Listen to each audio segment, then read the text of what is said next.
సింగ్ కావచ్చు ఆ ఇద్దరు మహిళలు చెప్పిన స్టేట్మెంట్ మీరు చూస్తే మొదటి రోజు ఏం చెప్పారు, టర్కిష్ డ్రోన్స్ని మేము కొట్టామని చెప్పారు. చైనా గురించి కానీ అమెరికా గురించి మాట్లాడారు. రెండవ రోజు ఇచ్చిన స్టేట్మెంట్ ఏం చెప్పారు, చైనీస్ మేడ్ వెపన్స్ని కొట్టామన్నారు. చైనా వెపన్స్ అనలేదు, చైనాలో తయారు చేసినటువంటి వాటిని మేము నాశనం చేశామన్నారు. అంటే HQ-9 లాంటివి వాళ్ళ విమానాలు మేము కొట్టాము. కానీ చైనా ఏమనొచ్చు, మేము ఇచ్చాము, పాకిస్తాన్ గారు ఎలా వాడాలో తెలియదు, కానీ మాకు చాలా అద్భుతమైనది చెప్పుకోవచ్చు. అటువంటి ఒక చిన్న వాళ్ళకి ఒక ఆప్షన్ ఇచ్చి మనం వదిలేస్తాం. ఎక్కడా కూడా అమెరికా గురించి మనం మాట్లాడలేదు. అమెరికన్ వెపన్స్ కొట్టినట్టు మనం చెప్పలేదు. మన director general of air operations మనకు భారతీ గారిని, AK భారతీ గారిని ప్రశ్నిస్తే వాళ్ళ సైడ్ మీరు విమానాలు కొట్టారా అంటే కొట్టాము అన్నారు. ఏ విమానాలు కొట్టారు, F-16 కొట్టారంటే చెప్పలేదు. చాలా సోఫిస్టికేటెడ్ వెపన్స్ కొట్టాము అని చెప్పారు, కానీ పేరు ఇవ్వలేదు. ఎందుకంటే అమెరికా వాళ్ళ ఆస్తిని కొట్టినట్టు తెలిస్తే డొనాల్డ్ ట్రంప్ కావచ్చు, అమెరికన్ డీప్ స్టేట్ ఏదైతే ఉందో, వాళ్ళ ఇండస్ట్రియల్ కాంప్లెక్స్ ఏదైతే ఉందో అది మోదీ గారిని పదవిస్తుందన్న పెద్ద ప్రశ్న. అటువంటి పురాతనమైనటువంటి కాబట్టి మనం ప్రాక్టికల్గా కొట్టాము, వాడికి తెలుసు అమెరికా ఓడిపోయాడని తెలుసు, కానీ బాహటంగా మనం చెప్పలేదు. ఎవడికి ఏం తెలియాలో తెలిసిపోయింది. అందుకనే అమెరికా దాసోహం అన్న పరిస్థితికి అమెరికా వచ్చింది. అంతేకాదు చాలా కీలకమైనది ఏంటంటే మనకు వాళ్ళ నూర్ ఖాన్ ఎయిర్ బేస్ పక్కన ఉన్నటువంటి కిరాణా కొంతలో మనం కొట్టాము. భారతీయ గారిని అడిగితే ఆయన నవ్వి వదిలేశారు, నాకు కూడా తెలియదే అన్నట్టు వాళ్ళు వదిలేశారు. అంత పెద్ద అటాక్ అన్నది భారతదేశానికి రాకపోతే ఎలా జరుగుతుంది అది? కాబట్టి మనం చాలా అటాక్స్ గురించి మనం చెప్పనే లేదు. 11 ఎయిర్ బేసెస్ గురించి చెప్పాము. నిన్న పాకిస్తాన్ ఒప్పుకుంది. ఇది కాకుండా చాలా ఎయిర్ బేసెస్ చాలా ప్రాంతాలు కొట్టారు. పెషావర్, గుజరాన్వాలా, తర్వాత మన గుజరాత్, బహావల్ నగర్, మనకు హైదరాబాద్, సుక్కోర్, ఇటువంటివి ఇంకా చాలా జంగ్, ఇటువంటి ఎన్నో ప్రాంతాలు భారతదేశం కొట్టింది అని వాళ్ళు చెప్తున్నారు, మనం చెప్పట్లేదు. ఎంత చెప్పాలో అందరే చెప్పాలి. ఇవన్నీ కూడా సర్వనాశనం అయినాయి. పరిస్థితి 10వ తారీఖు మే 10వ తారీఖు ఉదయం ఉన్న పరిస్థితి ఏంటంటే ఒక్క విమానం కూడా టేక్ ఆఫ్ అవ్వలేనటువంటి పరిస్థితి పాకిస్తాన్. అన్ని ఎయిర్ బేసెస్లో వాళ్ళ హ్యాంగర్స్ అని కొట్టాము, వాళ్ళ కమాండ్ కంట్రోల్ స్ట్రక్చర్స్ కొట్టాము, రన్వేస్ కొట్టాము, తర్వాత వాళ్ళ అమ్యునిషన్ డంప్స్ కొట్టాము. కాబట్టి వాళ్ళు ఎగరడానికి కూడా వాళ్ళకి అవకాశం లేనటువంటి పరిస్థితిని తీసుకొచ్చాము.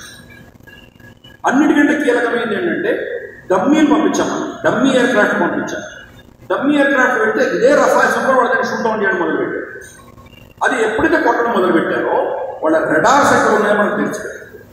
రెడార్ ఎలా ఉంటుందంటే నేను ఆఫ్ చేసి కూర్చోవచ్చు.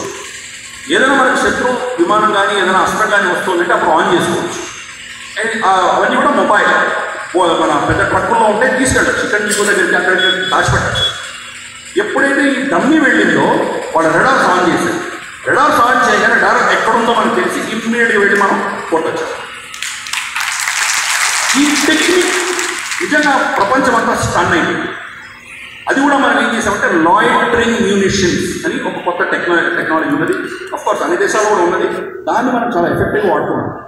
లాయిటరింగ్ మ్యూనిషన్స్ అంటే ఏంటంటే మామూలుగా మనం ఏదైనా ఒక మిసైల్ ఫైర్ చేసామంటే అది వెళ్ళి పడక తప్పదు, ఎక్కడో దగ్గర పడుతుంది, లేదా వాళ్ళు షూట్ డౌన్ చేస్తారు. లాయిటరింగ్ మ్యూనిషన్ అంటే మనకి ఇప్పుడు పరిస్థితి మహాభారతంలో మనం అస్త్రాల గురించి మాట్లాడతాం. అస్త్రాల్లో కానీ ఉపసంహరించుకునేటువంటి అస్త్రాలు ఉండేవి. బ్రహ్మశిలోనామాస్త్రం అర్జునుడు అశ్వత్థామ ఇద్దరు ప్రయోగించుకుంటారు.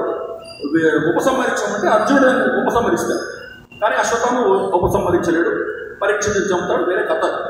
అటువంటిదే లాయిటరింగ్ మ్యూనిషన్. అది ఆకాశంలో తిరుగుతూ ఉంటుంది.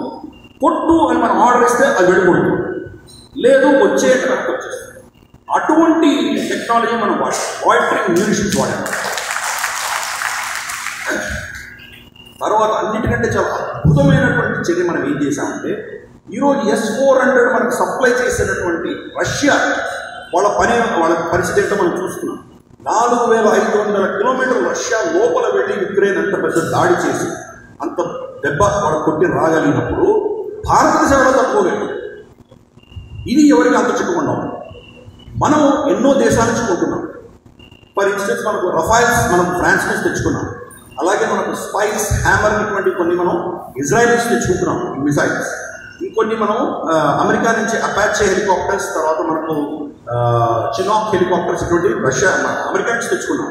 అలాగే కొన్ని హావిట్జర్ గన్స్ రష్యా మనకు అమెరికా నుంచి తెచ్చుకున్నాం. ఈ మిగతా అంతా రష్యా నుంచి మనకు ఉన్నది తెలిసిందే. S-400 కావచ్చు, మన సుబాయిస్ కావచ్చు, లేదా మనకు ఇతరత్ర మనకు ట్యాంక్స్ కావచ్చు, ఎన్నో మనకు రష్యా నుంచి తెచ్చుకుంటాం. కొన్నప్పుడు ఏమవుతుందంటే నేటో దేశాలకు సంబంధించినటువంటి టెక్నాలజీ, రష్యన్ టెక్నాలజీ ఈ రెండు కనెక్ట్ చేయకూడదు అని కండిషన్ పెడతాం. అంటే S-400 రఫైల్స్ రెండు మాట్లాడుకోకూడదు. దీంతో ఏమవుతుంది, పొరపాటున S-400 రఫైల్స్ షూట్ చేయొచ్చు, ప్రమాదం ఉంది.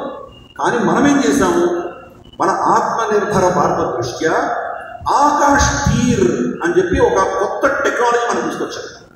ఈ టెక్నాలజీ యొక్క గొప్పతనం ఏంటి తెలుసుకుంటే నిజంగా అద్భుతమైన టెక్నాలజీ. ఈ ఒకరినొకరు మాట్లాడుకోలేనటువంటి టెక్నాలజీస్ అంటే S-400ని, రఫైల్ని, సుఖాయిని, చినాక్స్ని అన్నిటిని కూడా అనుసంధానం చేసి కంప్లీట్గా ఆర్టిఫిషియల్ ఇంటెలిజెన్స్ తోటి ఇంటగ్రేట్ చేసి థియేటర్ కమాండ్స్ ఏవైతే ఉన్నాయో మనకి, northern command, eastern command, western command, వీళ్ళందరినీ కూడా అనుసంధానం చేసి ఎయిర్ ఫోర్స్, నేవీ, ఆర్మీ వీళ్ళు ముగ్గురిని కూడా అనుసంధానం చేసి నిర్ణయం అది తీసుకుంటాం.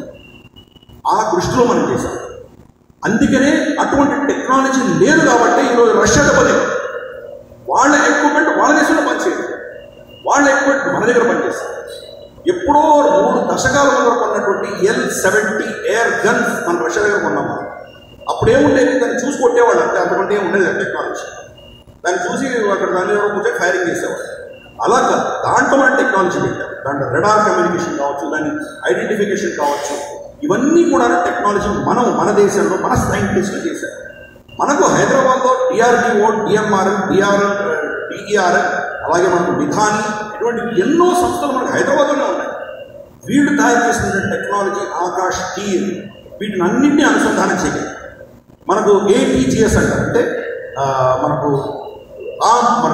షోల్డర్ ఫైర్డ్ ఎయిర్ ట్యాక్స్ అంటారు, యాంటీ ట్యాంక్ మ్యూనిషన్స్ ఏవైతే ఉంటాయో షోల్డర్ మీద పెట్టి ఫైర్ చేసేది.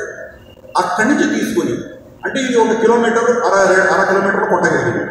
400 కిలోమీటర్ల వరకు కొట్టగలిగినటువంటి S-400 దాకా ఎన్ని మన దగ్గర ఎక్విప్మెంట్ ఉన్నాయో వీటిని అన్నింటినీ కూడా అనుసంధానం చేశాం.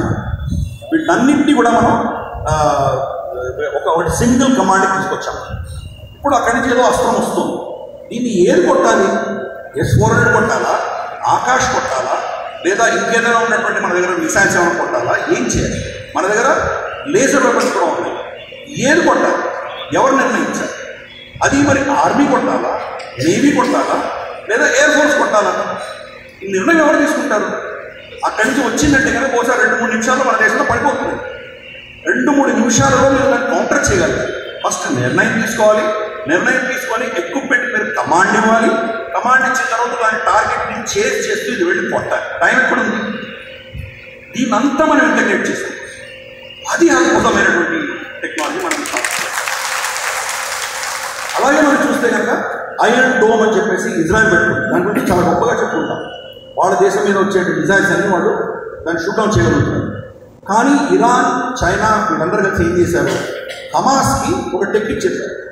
దీనికి ఒక లిమిట్ ఉన్నది. వేల సంఖ్యలో కనుక రాకెట్స్ వస్తే వీళ్ళు తట్టుకోలేరు. రాకెట్ ఖరీదు $5,000 ఉంటుంది.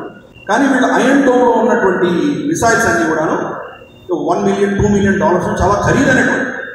ఎంత ఖరీదు దాన్ని ఖర్చు పెట్టించగలిగితే మనం అంత విజయం సాధిస్తామని చెప్పి ఆ టెక్నిక్ వాడేవాడు. అదే టెక్నిక్ని పాకిస్తాన్ వాడమని చెప్పి హమాస్ వాళ్ళకి ఒక విధమైనటువంటి ట్రైనింగ్ ఇచ్చింది. హమాస్ లీడర్స్ POJKలో వచ్చి వాళ్ళకి నేర్పించారు. అందుకనే పెహల్గాం ఘటన ఏదైతే జరిగిందో హిందువులని ఐడెంటిఫై చేసి చంపడం అన్నటువంటిది హమాస్ టెక్నిక్. అంతవరకు కూడా ఎప్పుడు పాకిస్తాన్ ఉగ్రవాదులు ఎప్పుడు అలా చేయలేదు. దొరికినవాడు దొరికినట్టు చంపారు, అది వేరే విషయం. కానీ మొట్టమొదటిసారి వాళ్ళ బట్టలు విడదీసి వీళ్ళు హిందువులా కాదని చెక్ చేసి చంపినటువంటి ఘటన హమాస్ నేర్పించేవారు. ఎందుకంటే ఇజ్రాయెల్లో అదే చేసేవారు. హమాస్ దగ్గర నుంచి పాకిస్తాన్ చాలా నేర్చారు. అదే పంథాలో వాళ్ళు మన మీద డ్రోన్స్, జూంట్ అంటారు కదా, మనం పెద్ద లోకస్ పెద్ద స్వామ్ డ్రోన్స్, కొన్ని 100 డ్రోన్స్ మన మీద పంపించారు. L-70 ప్రో పాత గన్, అది షూట్ డౌన్ చేసి, అంటే మనిషి రేట్ అక్కడ కూర్చొని ఫైర్ చేయట్లేదు. ఇదంతా కూడాను మనకు integrated air command and control structure అని పెట్టి దాన్ని నుంచి కొట్టాను. ఇన్ఫాక్ట్ ఆ ఫోటో చూస్తుండొచ్చు మీరు. త్రివిధ దళాధిపతులు కూడా వాళ్ళందరూ అక్కడ ఈ కంట్రోల్ రూమ్లో నిలబడి చూస్తున్నారు. డెసిషన్ ఎవరు తీసుకుంటున్నారు? వాళ్ళు నిలబడి చూస్తారు, డెసిషన్ కంప్యూటర్. అంటే మనం ఎంత అడ్వాన్స్ ఉన్నామో ఈరోజు ప్రపంచమంతా చూసి స్టన్ అయింది. ఇజ్రాయెల్